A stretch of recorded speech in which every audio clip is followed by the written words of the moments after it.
श्री गुरुभ्यो नमः। मूकं करोति वाचालं पङ्गुं लङ्घयते गिरिं यत्कृपातमहं वन्दे परमानन्दमाधवं। गुरुर्ब्रह्मा गुरुर्विष्णु गुरुर्देवो महेश्वरः गुरुस्साक्षात् परं ब्रह्म तस्मै श्री गुरुवे नमः। श्रोतावक्ता पांडुरंग हरि वासुदेव हरि पांडुरंग हरि वासुदेव हरि पांडुरंग हरि वासुदेव हरि। विनायकं गुरुं नौमि सादरे नाम विश्रुतं येषां चरण सान्निध्यात् जीवा मुक्ता भवन्ति। सादरे वंशविख्यातं ज्ञानदानपरायणं विनायकं गुरुं वन्दे भवबन्धविमुक्तये।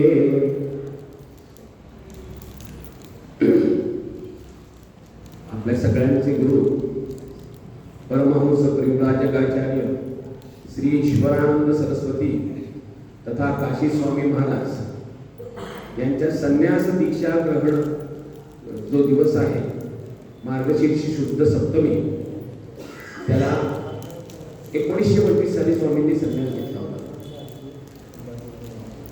आवाज येतो मला? त्याला 100 वर्ष पूर्ण होत आहे। त्या निमित्ताने पण हा कार्यक्रम आयोजित केलेला आहे। यामध्ये सगळी मोठ्या जाणकार आणि वेदांताचं ज्ञान असणाऱ्या लोकांच्या प्रवचनामध्ये त्या प्रवचनाच्या कार्यक्रमाला दृष्ट लागू नये म्हणून माझा एक ठिपका इथं ठेवलेला आहे। जसं काळा बटन लावतात ना, दृष्ट लागू नये, त्यामुळं माझी योग्यता नसताना मला या व्यासपीठावर बसल्यामुळे मला थोडा थरकाप होतोय। तर बोलण्याची मला भीती वाटत नाही, परंतु या व्यासपीठाला योग्य आहे की नाही ही शंका मला बसल्यामुळे थोडंसं दडपण आहे। पण स्वामींचं चरित्र या निमित्ताने गायचं, स्वामींच्या चरित्राबद्दल, कारण स्वामी प्रसिद्धी पराभूत होते। स्वामी कराडमध्ये असे अनेक लोक आहेत की ज्यांना स्वामी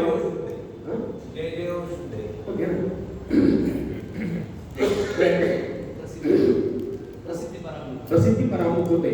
तर या निमित्ताने स्वामींचं चरित्र गावं म्हणून ज्ञानेश्वरीतील 12व्या अध्यायाची पहिली ओवी चिंतनासाठी घेतोय। जय जय वो शुद्धे उदारे प्रसिद्धे अनवरत आनंदे वर्षतीये, ही पहिली ओवी 12व्या अध्यायाची आहे। याच्यामध्ये श्री गुरूंच्या दृष्टीचं वर्णन केलेलं आहे। श्री गुरूंची दृष्टी कशी असते आपल्या शिष्यांकडे, तर जय त्या गुरूंचा आणि त्या दृष्टीचा पण जय जयकार केला आहे। जय जय आपण सुद्धा जय जयकार करताना कोणता म्हणतो? जय जय हे त्या श्री गुरूंचा जय जयकार आहे। जय जय वो शुद्धे, ती दृष्टी कशी आहे? शुद्ध आहे। शुद्ध हा शब्द आपण अनेक वेळेला वापरतो, पण त्याचे सामान्यतः जे अर्थ आहेत ते आपल्याला माहिती आहे।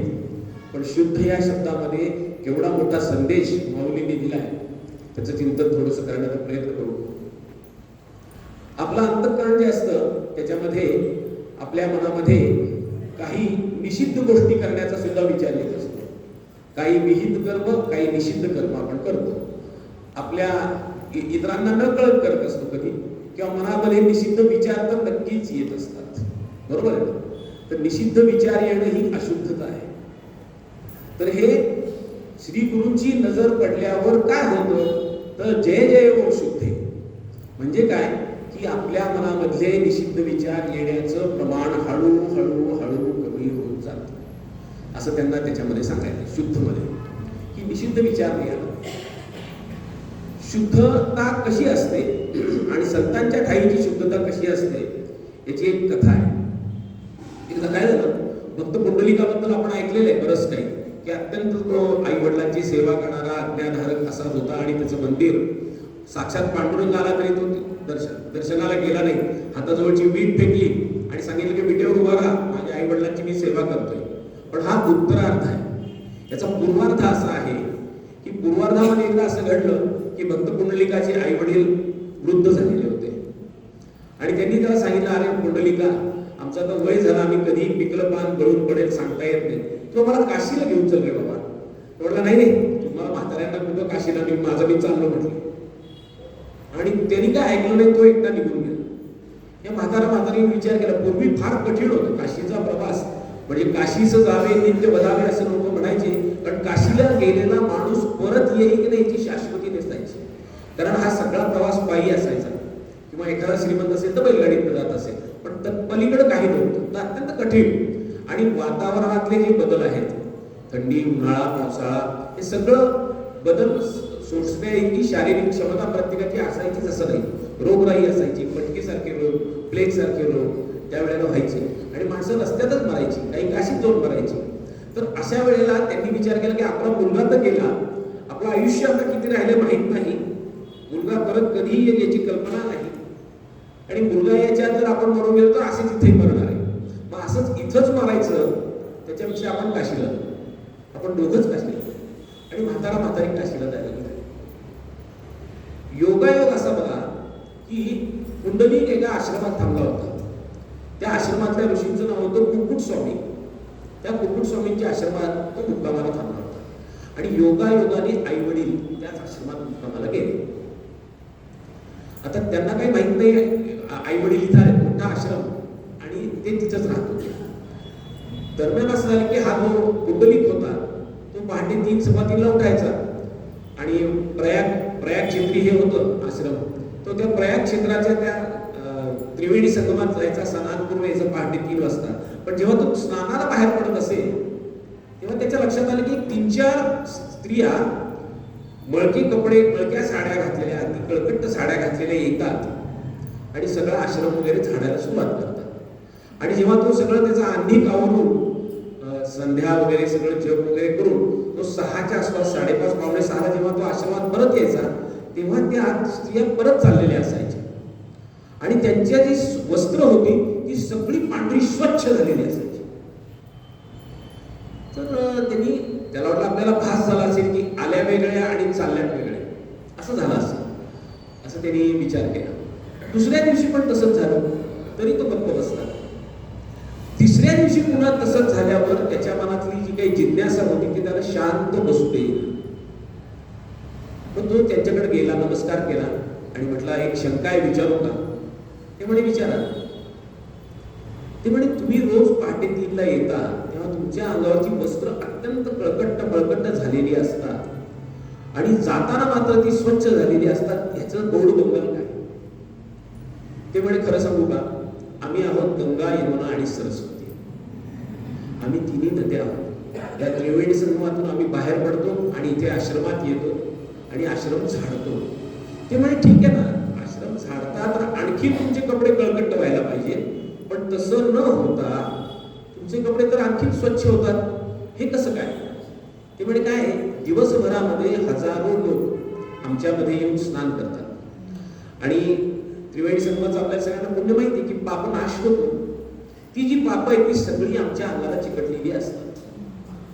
तुमचं हेही पटलं मला की लोक पाप करतात, त्रिवेणी संगमात येऊन माझा पाप नाश होऊ दे म्हणून संकल्प करतात, बुड्या मारतात, हेही ठीक आहे.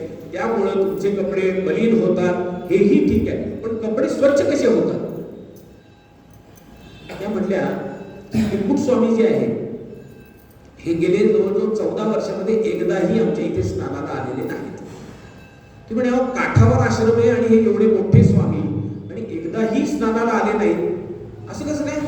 ते म्हणजे कमालच झाली. म्हणजे आपण इतक्या लांबून आम्ही आलो तर हे शेजारी असून स्नान करत नाही.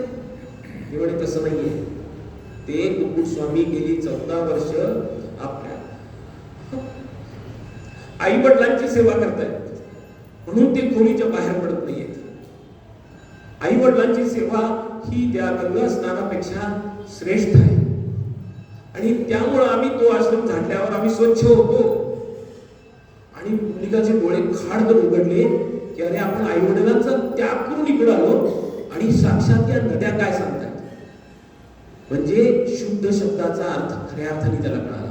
असे जे संत महात्मे असतात ते आपलं आयुष्य शुद्ध करतात, नुसत्या दृष्टिक्षेपाने शुद्ध करतात. साक्षात जे तीर्थांना शुद्ध करणारं जे सामर्थ्य त्या कुक्कुट स्वामींच्या ठिकाणी होतं, तसं सामर्थ्य हे श्री गुरूंच्या ठिकाणी असतं. म्हणून म्हटलंय जय जय वो शुद्धे. तर अशी शुद्ध नजर श्री गुरूंची असते. तर त्यामुळे आपण जी काही पाप करतो ती त्यांच्या नजरेचा एक कटाक्ष पडला तरी ती कमी होऊ शकतात. परंतु त्याच्यासाठी सुद्धा म्हणजे नाहीतर काय करतात की पाप करायचं आणि गुरुच्या समोर नमस्कार करून निघून जायचं असा अभिप्रेत नाही. तुमचा सत्य संकल्प पाहिजे. त्या संकल्पाच्या दृष्टीने तुमचे प्रामाणिक प्रयत्न पाहिजे. त्या गुरूंनी सांगितलेल्या सगळ्या आज्ञांचं आचरण तुम्ही केलं पाहिजे, तर या गोष्टी होतील. परिणाम कसा होईल? आता इथं मीराताई डॉक्टर आहेत, डॉक्टर औषध लिहून देतात आणि पथ्य सांगतात. पथ्य नाही पाळली तर त्या औषधाचा परिणाम होणार नाही. तसं गुरु जी पथ्य सांगतात ती पथ्य जर त्या शिष्याने पाळली आणि औषध घेतलं आणि मग दृष्टिक्षेप पडला तर मात्र आपली पापनाश होऊ शकतात. तीर्थांमध्ये सुद्धा दोन प्रकारची तीर्थ सांगितली आहेत. एक स्थावर तीर्थ आणि जंगम तीर्थ. या गंगा, यमुना, सरस्वती, कृष्णा, कावेरी, चंद्रभागा, भीमा या सगळ्या नद्या आहेत, याला स्थावर तीर्थ म्हणतात. आणि संत महात्मे जे आहेत, पूजनीय पाटील काका, पांडुरंग महाराज, पवन महाराज किंवा उद्या येणारे आपले करवीर शंकराचार्य उद्या आपल्या इथे येणार आहेत. त्यानंतर काशीहून वेदशास्त्र संपन्न गणेश्वर शास्त्री द्राविड उद्या आपल्या इथे येणार आहेत आपल्या सगळ्यांना आशीर्वाद देण्यासाठी. ही जंगम तीर्थ आहेत. म्हणजे आज इथे तर उद्या तिथे जी हालचाल करणारी तीर्थ आहे, ती आपल्यावर प्रेमाचा आणि पुण्याचा शिडकावा करण्यासाठी आपल्या इथे येत आहे. हे आपलं भाग्य आहे. आणि हे कशामुळे आहे तर परमहंस परिव्राजकाचार्य स्वामींच्या या कार्यक्रमामध्ये ते आपल्याला आशीर्वाद दिला. मग ही जंगम तीर्थ आहे. त्या जंगम तीर्थांच्या नेहमी सहवासात राहिलं तर त्याला सत्संग असं म्हटलेलं आहे. सत म्हणजे काय? सत म्हणजे नुसतं आपल्याला चांगला संग या अर्थाने न घेता जे ब्रह्मतत्व आहे ते सत आहे. ते सच्चित आनंद आहे. त्याचा सहवास आपल्याला घडतो, कारण ते आत्मस्वरूपाशी एकरूप झालेले असतात किंवा ते आत्मस्वरूपीच असतात. एकरूप व्हायला सुद्धा द्वैत लागेल, पण इथं द्वैत नाहीच आहे, ही अद्वैत स्थिती आहे. त्यामुळे त्या अद्वैत स्थितीत असणाऱ्या ब्रह्मरूप असणाऱ्या संतांच्या संपर्कात आपण राहिलो तर नुसत्या त्यांच्या दृष्टिक्षेपानं आपलं आयुष्य शुद्ध होऊ शकतं. म्हणून जय जय हो शुद्धे उदारे प्रसिद्धे. उदार किती असतात? कितीही पापी माणूस असू दे त्याला ते स्वीकारतात आणि त्याचं कल्याण करतात. ते पाहत नाहीत की यांनी मागं काय केलं. याची जर प्रामाणिक इच्छा आहे की मला माझं आयुष्य बदलायचंय, तर ती जर प्रामाणिक इच्छा असेल तर ते उदार मनाने त्याला माफ करतात. अशा अनेक भक्तांच्या गोष्टी स्वामींच्या आयुष्यात आम्ही बघितल्या आहेत की अत्यंत सामान्य आहे, पापी आहे, परंतु तो स्वामींच्याकडे यायला लागला आणि त्याच्यामध्ये जे परिवर्तन घडलेलं आहे. असे अनेक किस्से स्वामींच्या आयुष्यातले मी ऐकलेले आहेत की अत्यंत उदार असतात, ते दयाळू असतात. म्हणजे मला आठवते मी जेव्हा स्वामींकडे यायचो 89 साली मी त्यांचा अनुग्रह घेतला आणि साधारणतः दर 2 महिन्याला मी नगरहून एसटीने येत असे. तेव्हा माझ्याकडे काही गाडी वगैरे नव्हती. पण आलं की तू जेवलास का, तू कुठं जेवणार आहेस, कुणाकडे उतरलायस, मग लगेच कुणाला तरी बोलवणार. पुष्पाताई असतील, पुष्पाताई म्हणजे किरपेकरांच्या होत्या, त्यांच्याकडे किंवा शिलाताई रेठरेकर की नाही श्रीकांत आलाय त्याची जेवायची व्यवस्था. आणि मग 2 दिवस थांबलो की अरे तू एवढा खर्च करून माझ्यासाठी कशाला येतोस, मी तर काय सामान्य आहे, माझ्याजवळ काही नाही, इथं मला काही तुला खायला पण देता येत नाही. एखादं केळ वेळ दिलं तरी त्यांना आनंद, म्हणजे त्यांना आनंद वाटायचा की आपण याला केळ तरी दिलं, कारण ते काही स्वतःजवळ ठेवतच नव्हते. अपरिग्रह. टेंबे स्वामींनी जसा संन्यास आश्रम आचरला, टेंबे स्वामींचा आदर्श होता. त्यामुळे तसंच त्यांचं पूर्ण आचरण होतं. त्रिकाल स्नान कराडमधल्या सोमवार पेढीतल्या अनेक लोकांनी पाहिलेले. पहाटे 4-4:30 वाजले की स्वामी नदीकडे जायचे. दुपारी 12-12:30 वाजले की पुन्हा नदीवर स्नान आणि त्यानंतर मधुपुरी मागून त्याच्यातला काही हिस्सा हा गायीसाठी काढून ठेवायचा. पाखरं तिथे चिमण्या त्यांच्या तिथं आजूबाजूला रोज येत असत सकाळी 9 वाजता. त्या सगळ्या चिमण्यांना ते आधी देत असत खायला आणि मग स्वतः त्यातली थोडीशी भिक्षा ते ग्रहण करत असत. म्हणजे त्या चिमण्यांचं मी इतकं जवळ बसलेलं पाहिलेलं आहे की आपल्या जवळपास पण फिरत राहते चिमणी, तर अक्षरशः त्यांच्या मांडीच्या जवळ बसलेल्या, पाठीच्या मागे बसलेल्या त्या चिमण्यांना भीती वाटत नव्हती. आपल्या आता मावशी ते बाहेर जे हे आहे ना तुळशी वृंदावन, तो पेढा ठेवतात प्रसादाचा. तर मी परवा पेढा ठेवला पण चिमण्यांना असा पूर्ण खाता येत नाही, तो असा छोटा छोटा करून ठेवायचा. त्या अजूनही तिथे पेढा स्वामींनी सांगितलाय म्हणून ठेवतात. आमच्या ज्येष्ठ गुरु भगिनी सुशीला मावशीबद्दल त्यांनी सांगितलं की आजही भैरोबा मंदिरात गेल्यावर नुसता अख्खा पेढा त्या तुळशी वृंदावनावर ठेवायचा नाही, का त्या चिमण्यांना तो खाता आला पाहिजे म्हणून त्याचा भुगा करून ठेवायचा. हे संस्कार स्वामींनी आमच्यावर केले की स्वामींचं एवढं त्या चिमण्यांवर सुद्धा प्रेम होतं. म्हणजे जे जे भेटी जे भूत त्याची मानी जे जो भगवंत, अशी त्यांची स्थिती होती. त्यामुळं मी गेल्यावर माझी तर चौकशी करतीलच, पण चिमण्यांबद्दल एवढं प्रेम, गरीबातला गरीब माणूस आला तर त्याच्याबद्दल प्रेम, ही जी कणव असते ती अत्यंत महत्वाची आहे. आणि हे असे उदार असतात की पाप्यातला पापी माणूस आला तरी त्याच्यामध्ये सुद्धा परिवर्तन घडावं अशी कळकळ त्यांना असते, आणि त्यामुळे ते उदार अंतःकरणाचे असतात. त्यांच्या उदार्याचं काय वर्णन करू, त्यांनी एका शब्दातच माझ्या आयुष्यामध्ये पूर्ण परिवर्तन घडवून टाकलं. मी त्यांना, मला आठवण आली की मी पत्र लिहित असे नगरमधनं. त्या पत्रामध्ये काय 7-8 ओळी असायच्या, पण मी आंतरदेशीय पत्रावर लिहायचो. मी काय पोस्टकार्डवर लिहित नसे, कारण आंतरदेशीय पत्र माझ्याजवळ मी ऑफिसमध्ये आणून ठेवलेले असं. पटकन स्वामींची आठवण आली की पत्र लिहायचं, पाठवायचं. मग ते मला आले की म्हणायचे, तू काय सावकार आहेस का? जे 10 पैशाच्या पोस्टकार्डवर होतं ते 30 पैशाच्या आंतरदेशीय पत्रावर लिहितोस, तू काय सावकार आहेस का? म्हटलं स्वामी तुम्ही म्हणाल तसं नाही, म्हणे तू सावकारच आहेस असं म्हणायचं. आणि त्यांनी सावकार म्हणजे श्रीमंत या अर्थाने, संपन्नता या अर्थाने, श्री या अर्थाने खरोखर त्यांनी मला पूर्ण संपन्न केलं. म्हणजे माझ्या आयुष्यामध्ये पूर्ण परिवर्तन घडलं. आर्थिक स्थिती इतकी सुधारली की म्हणजे कुठलीही काळजी राहिली नाही त्यानंतर. स्वामींच्या एका सावकार या शब्दावर म्हणजे औदार्य किती असावं, तर ते औदार्याचं हे उदाहरण आहे. आता हे माझेच अनुभव सांगतोय मी तुम्हाला, सध्या उभीच्या उगन येतात म्हणून सांगतो की जय जय व शुद्धे उदारे प्रसिद्धी. प्रसिद्ध या शब्दाचा अर्थ आपण सामान्यतः घेतो की सगळ्या लोकांना माहीत असणार. इथं तो अर्थ अभिप्रेत नाहीये. मला वाटतं माझं चुकत असेल तुम्हाला सांगावं लागतं, पण मला काही माझ्या डोक्यात चिंताच होते. प्रकर्षेन सिद्ध हा की सगळ्या विद्यांमध्ये जे सिद्ध आहेत या अर्थाने तो आलेला आहे की कुठलंही समस्या असो त्याच्यावरचं उत्तर ज्यांच्याकडे आहे ते असे प्रसिद्ध असणार आहे की कुठलीही समस्या असेल तर त्याच्यावर ते आपल्याला मार्गदर्शन करू शकतात. साधारणतः काय व्हायचं की इथे राहणारे परिसरातले लोक हे सगळे प्रापंचिक, आणि पूर्वीचा काळचा प्रपंच असा होता की तेव्हा आर्थिक परिस्थिती सगळ्यांचीच सामान्य होती. 1.5-2 खोल्यांचं घर, भाड्याचं घर, पगार अत्यंत तुटपुंजे, 4-5 मुलं प्रत्येक घरात. हा साधारणतः एक 40 वर्षापूर्वीच्या 50 वर्षापूर्वीच्या काळाचं वर्णन करतोय की आर्थिक परिस्थिती सगळ्यांचीच बिकट असायची. मग ते लोक काही ना काही स्वामींकडे समस्या घेऊन द्यायचे. स्वामींना म्हणायचे, अहो आम्हाला काही सांगा तुम्ही. स्वामी म्हणायचे मला काही येत नाही, मला मी काय सांगणार तुम्हाला. मग तो माणूस जरा हिरमुसला झालेला दिसला की त्याला म्हणायचे इकडे. मग त्याला एखादा काहीतरी मंत्र द्यायचे की हा मंत्र तू कर आणि तुझं कल्याण. माझ्या ओळखीचे एक आमच्या वडिलांच्या ऑफिसमध्ये काम करणारे होते, 32 वर्षाचे झाले होते आणि सरकारी नोकरी मिळण्याची शाश्वती नाही, शक्यताच नाही. कारण 30 ही अट होती, ब्राह्मण होते. 30 वर्षानंतर सरकारी नोकरीत घेऊ नये असा GR आहे. आणि त्यांना एम्प्लॉयमेंट एक्सचेंजमधनं चुकून पत्र आलं की तुम्ही इंटरव्ह्यूला या. आणि मग स्वामींकडे ते गेले, अहो म्हणे स्वामी असं झालंय की मला पत्र आलंय आणि मला तर नोकरी मिळण्याची शक्यता नाही, मी काय करू. ते म्हणे कधी आहे इंटरव्ह्यू. ते म्हणे 15 दिवसांनी. स्वामींनी त्यांना एक मंत्र दिला आणि म्हणे तू हा मंत्र कर. उमराणी नाव त्यांचं, नाना उमराणी. आणि त्यांनी स्वतः मला सांगितली ही गोष्ट, ऐकून नाही प्रत्येक संवादातली. आणि त्यांचं तिथं सिलेक्शन झालं आणि ते नोकरीला लागले. आणि योगायोगाने ते आमच्या वडिलांच्याच ऑफिसमध्ये होते, नाना उमराणी. म्हणजे त्यांनी सांगितलं तेव्हा अशक्य ते शक्य करतील स्वामी, जे आपण ऐकतो ना, अशक्य ते शक्य करतील स्वामी, असे हे लोक असतात. म्हणून त्यांना प्लस सिद्ध म्हणायचं. जय जय व शुद्धे उदारे प्रसिद्धे अनवरत आनंदे वर्षती. अनवरत शब्द माऊलीने वापरलेला आहे. आपण पसायदान सुद्धा अनवरत शब्द ऐकला असेल. अनवरत म्हणजे अखंड, कुठलाही त्याच्यामध्ये एकही व्यवधान कुठलंही नाही. संतत धार त्याला म्हणतात. जशी तैलवर धार असते ना, पाण्याची धार सोडली तर मध्ये तुटकपणा येतो, पण जर तुम्ही तेल ओतलं तर तेलाची धार जशी संतत असते त्याला अनवरत म्हणतात. अनवरत आनंद वर्षतीये. आता आपण लग्न कार्य केल्यावर आपण कुंडला सुद्धा टाकतो, तसा वर्षाव असतो हा. कारण याच्यामध्ये वर्षाव करणारा आणि आपण जे वर्षाव करतो त्या वस्तू या वेगळ्या असतात. परंतु इथे यांच्या ठिकाणी हे आनंद स्वरूप असल्यामुळे तो आनंद कायम त्यांच्यातून बाहेर पडत असतो.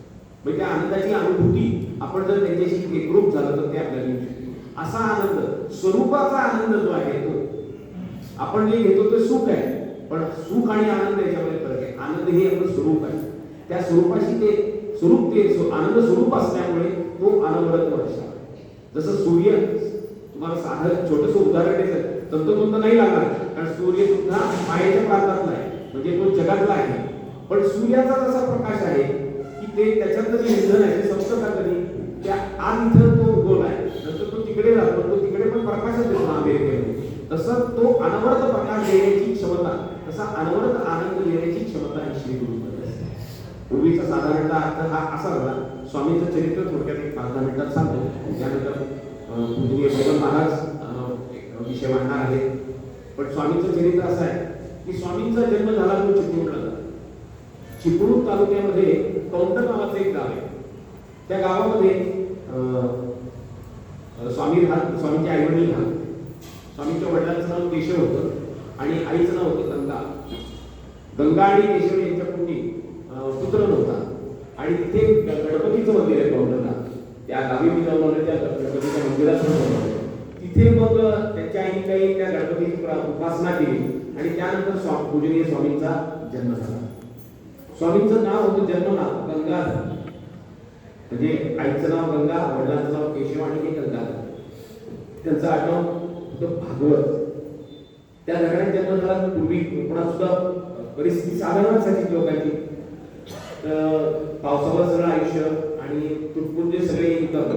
पण मग कसं कसं त्यांना तिथपर्यंत 5वी 7वी पर्यंत शिकवलं आणि मग नंतर त्यांना सांगितलं की चिपळूणला जा. मग चिपळूणला ते तिथे शिकायला गेले. पुढे चिपळूणला तिथे अन्नपूर्णा काकू म्हणून होत्या.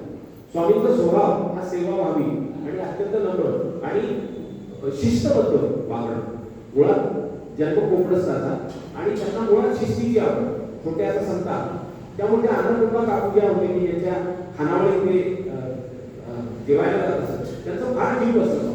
त्यांनी अगदी पुत्रवत त्या अन्नपूर्णा काकूंनी स्वामींची काळजी घेतली आणि मग स्वामी तिथे 11वीची परीक्षा उत्तीर्ण झाली. आणि त्यानंतर मला घरच्यांनी सांगितलं होतं की आम्ही तुला याच्या पुढे काही शिकू शकणार नाही, पण तुझं तू पहा. पण ते तिथून मुंबईला गेले आणि मुंबईला कुठेतरी काम करून वगैरे वगैरे त्यांनी ग्रॅज्युएशन पूर्ण केलं.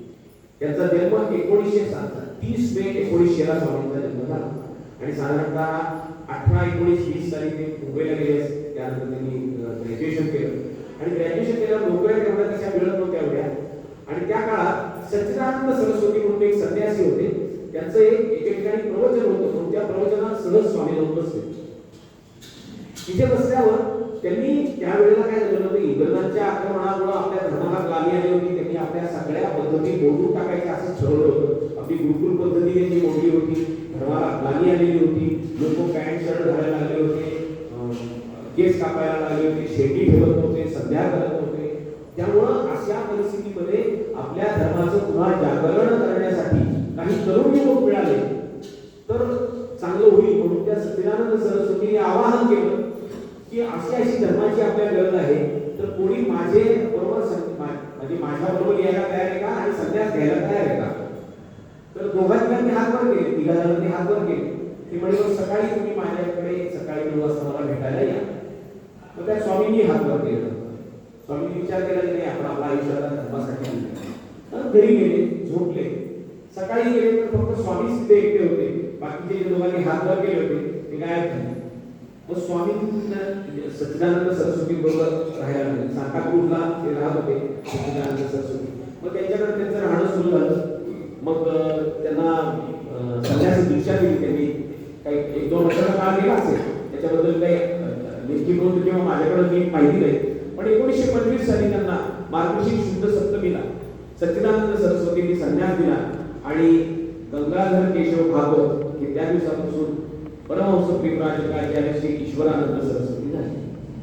आणि मग तिथे 3-4 वर्ष त्या आश्रमात राहिले. पण त्या आश्रमामध्ये एक महिला होत्या आणि त्या महिलांना असं वाटायला लागलं की त्या सच्चिदानंद सरस्वतींचं वय झालेलं होतं आणि सांताक्रूज मुंबईला या सगळ्या जागांच्या किमती कशा असतात तुम्हाला माहिती आहे. त्यांना वाटलं की हा जो नवा संन्यासी आलाय तो सगळा आश्रमाचा मालक होईल, म्हणून त्यांनी स्वामींबद्दल काही ना काही उलट पालट सांगायला सुरुवात केली.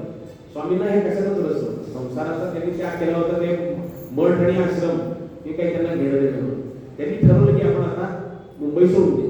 त्यांनी श्रीगुरूंना नमस्कार केला आणि ते काशीला गेले. काशीला गेल्यावर असं झालं की त्यांनी जे अध्ययन केलं होतं गुरूंकडं आणि अत्यंत कल्लक बुद्धिमत्ता होती. एक पाठी असल्यासारखे होते स्वामी.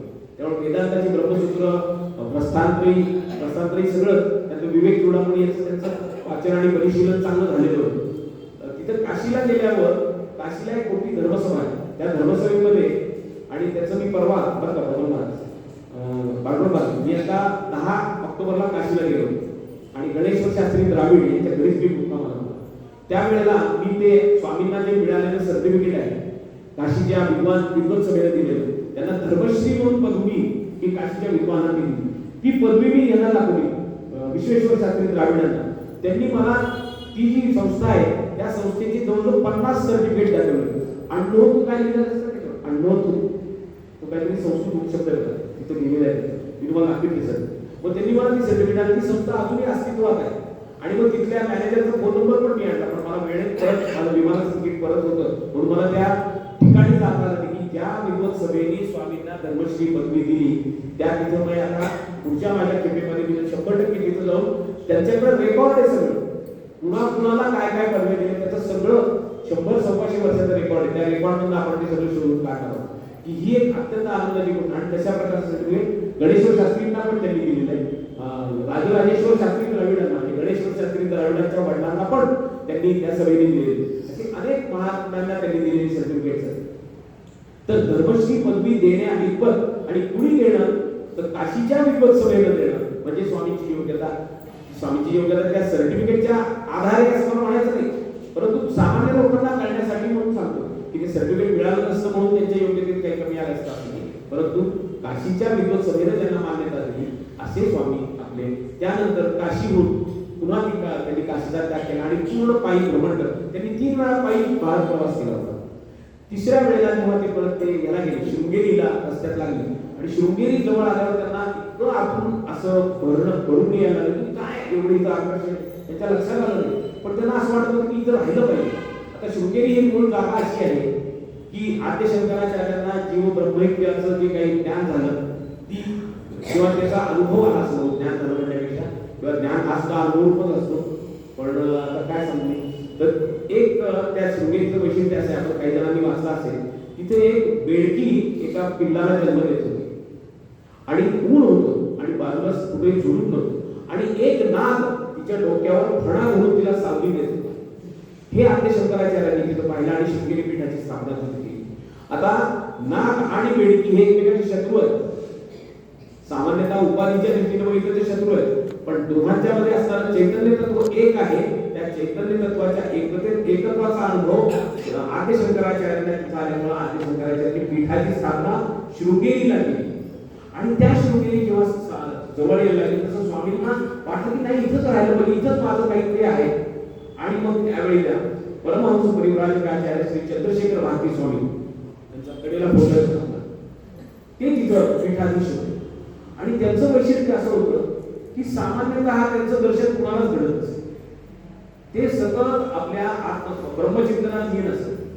खोलीबाहेर कधी आले तर आले 2-2 दिवस ते खोली उघडायची नाही, जेवायला यायची नाही, बाहेर पडायची नाही. अशा परिस्थितीत स्वामींना त्यांचं दर्शन घडलं. स्वामी त्यांच्या सेवेत राहिले आणि सेवेत नुसते राहिले नाही तर त्यांचे अत्यंत लाडके बनले.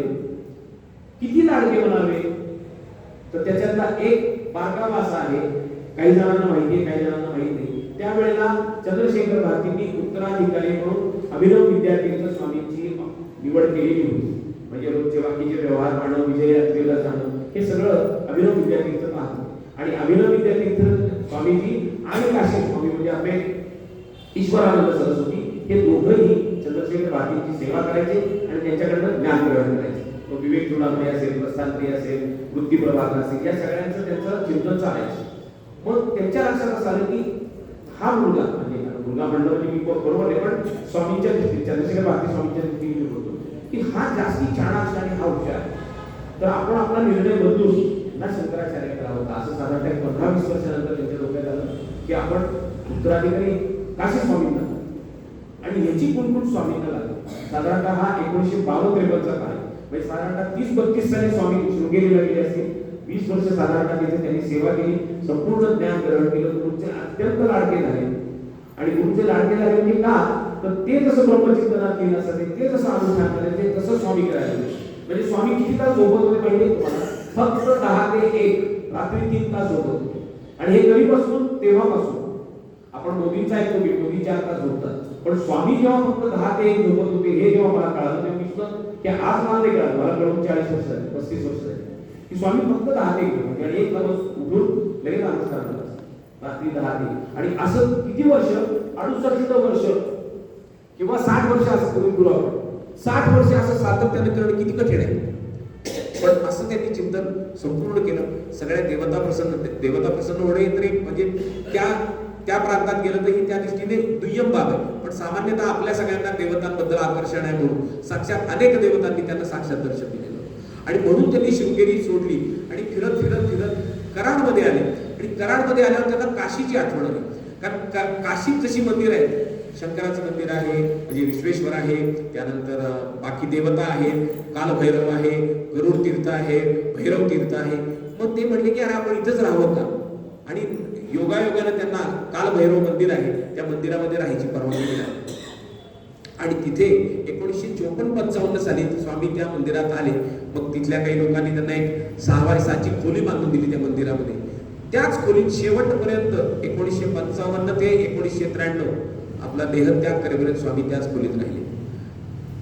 10 ते 1 झोपायचं, त्यानंतर अनुष्ठान, पहाटे 4-4:30ला गंगा स्नान मगाशी सांगितलं तुम्ही तुम्हाला, त्यानंतर आल्यावर परत पूजा आणि पुन्हा चिंतन. सकाळी 10 वाजता दरवाजा उघडायचा, 1-2 मिनिटं 5 मिनिटं बाहेर आलेल्या लोकांना दर्शन द्यायचं, परत दार बंद.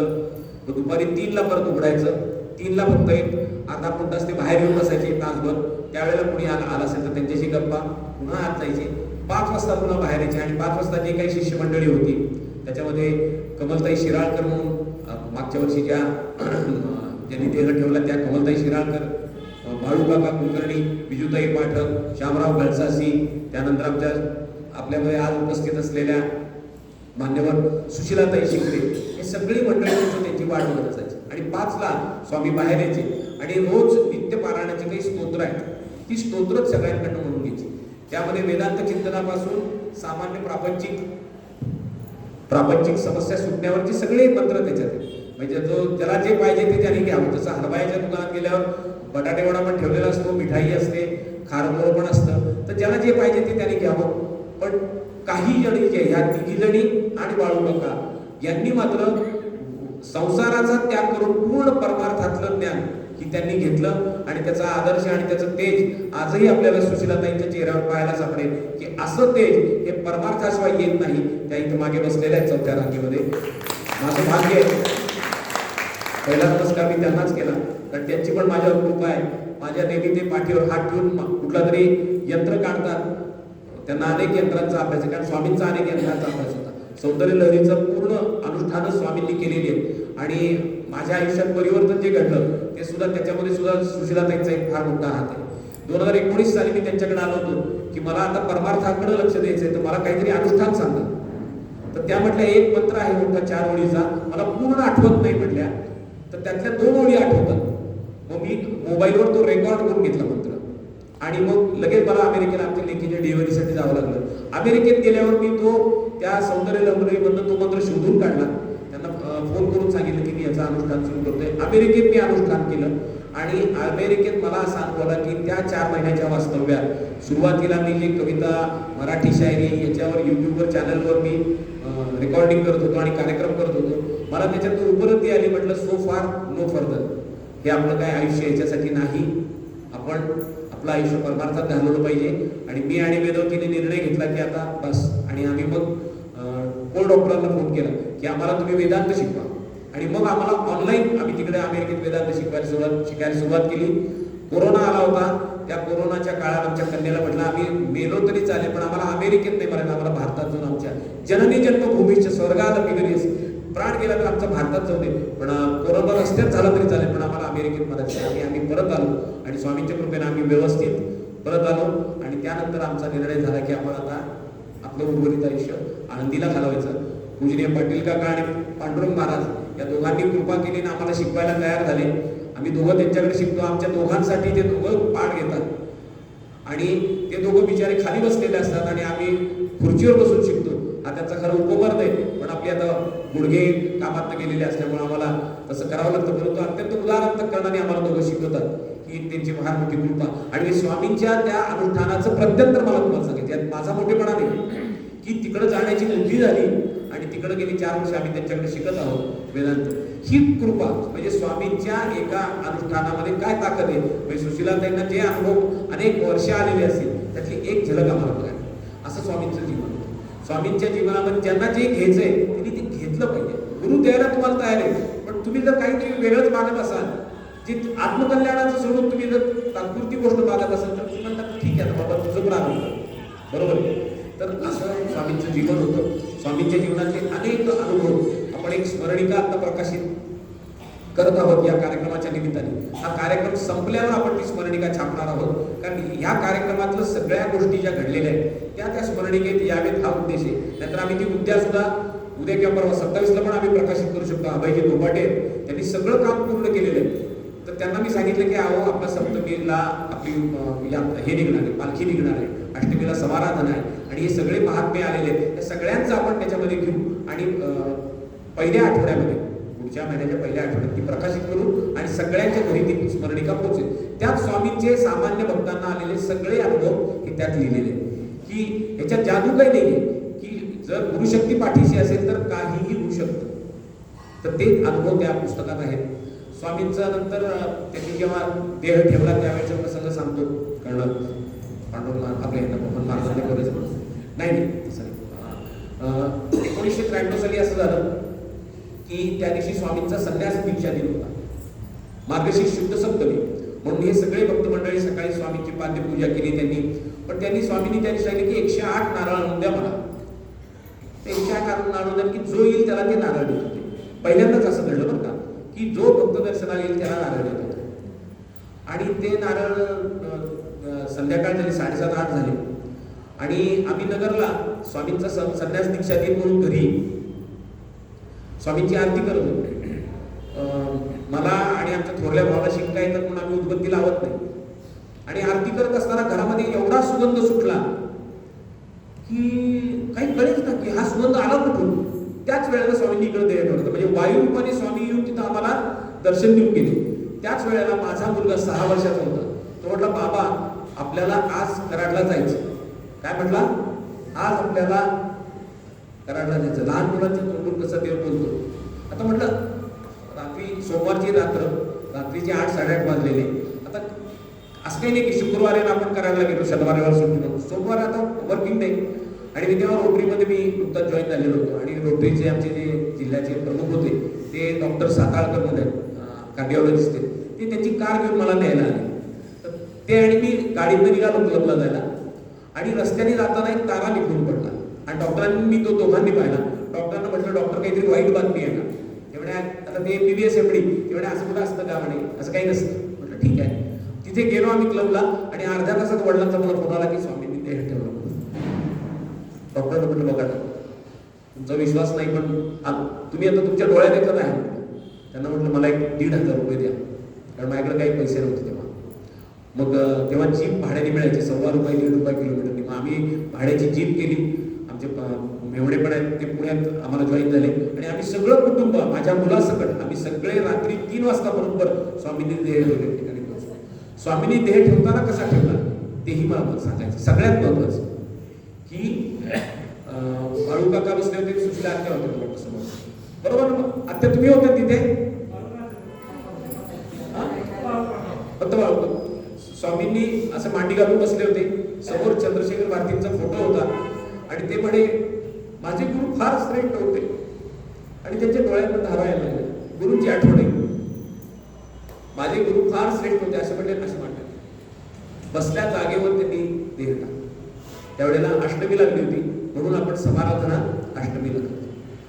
पण जसं दादा महाराज साखरेंचं मग अशी वर्णन आपण माऊलींच्या ह्याच्यात ऐकले की देह कसा ठेवतात महात्मे तर अगदी स्विच ऑफ केल्यासारखं काही त्रास नाही काही नाही. आणि त्याच्या आणखीन एक महत्वाचा एक मुद्दा माझ्याकडे सांगायचं तुला मला वाटतं तो बिराताईंना पण माहिती असेल की त्यांचं एकदा याचं ऑपरेशन करायचं होतं. काय म्हणतात त्याला हार्नियाचं. तर डॉक्टर म्हणले की तुम्हाला रक्त घ्यावं लागेल दुसऱ्याचं. ते म्हणे मी दुसऱ्याचं रक्त घेणार नाही. तर ते म्हटले की मी दुसऱ्याचं रक्त घेणार नाही कारण मी जे काही आहार आणि याचे सगळे आचार विचार हे जे पाळलंय त्याच्यामध्ये ते बसत नाही. मग काय त्याच्यावर उपाय. ते म्हणले माझं काय देह पडला तरी चालेल काय ऑपरेशन केलंच पाहिजे असं काही नाही. तर कुणाच तरी डोक्यात आलं की रक्त जर आधीच काढून घेतलं स्वामींचं आणि 15 दिवसांनी ऑपरेशन केलं तर तेच रक्त त्यांना देता येईल. तर स्वामी म्हटले चालेल आणि त्या पद्धतीनं स्वामींचं रक्त आधी काढून घेतलं. 15 दिवसानंतर त्यांनी स्वतःचं ऑपरेशन करून घेतलं आणि ते रक्त त्याला म्हणजे धर्मावर असणारी जी श्रद्धा आहे त्या श्रद्धेप्रमाणे आचरण करणारे स्वामी होते. त्यांच्या अनेक गोष्टी सांगता येतील. 2000 साली जेव्हा आम्ही जन्मशताब्दी चालू करायची ठरवलं होतं, त्याच्या आधी माझ्या डोक्यात एकदा असं आलं, सज्जनगडावर जाऊन दासबोधाचं पारायण करावं. दासबोधाचं पारायण करायला गेलेलं असताना दुपारच्या वेळेला माझ्या मनात विचार आला की स्वामींचं चरित्र ओवीबद्ध जर जमलं तर आपण प्रयत्न. स्वामींना मी प्रार्थना केली की स्वामी काहीतरी करा, मला सुचवा. मी इंजिनियर आहे, मला काही लेखनातलं काही ज्ञान नाही. आणि मग मी तिथे लिहायला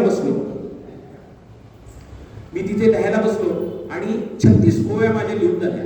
स्वामींच्या चरित्राच्या 36 ओव्या लिहून झाल्या आणि पुढे माझी बुद्धी थांबली. मग मी तिथून नगरला गेलो. त्यानंतर मी चिपळूणला परत गेलो, कौंडरला गेलो. त्या देवळात जाऊन नमस्कार केला. स्वामींचे तिथं काही नातेवाईक होते, त्यांना भेटून पुन्हा आलो. आणि 2000 साली जेव्हा